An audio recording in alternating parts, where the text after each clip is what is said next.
চিঙ্কু সাহেব চা খেতে এসেছে দোকানে। বলল, ভাই আমাকে একটা লাল চা দে। তো দোকানদার লাল চা দিল, কিন্তু চিনি ছাড়া।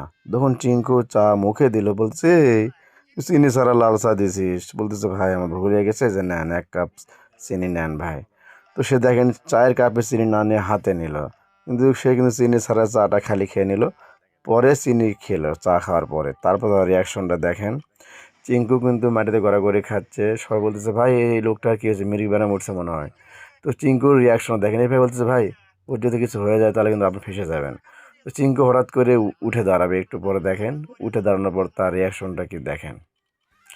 চিঙ্কু উঠে কিন্তু সরাসরি বলবে, ভাই আপনার চায়ের বিল কয় টাকা? তো এটা শুনে তো দোকানদার অবাক, পাঁচু ভাই তো অবাক, ভাই কি বলেন আপনি, আপনি এরকম করলেন?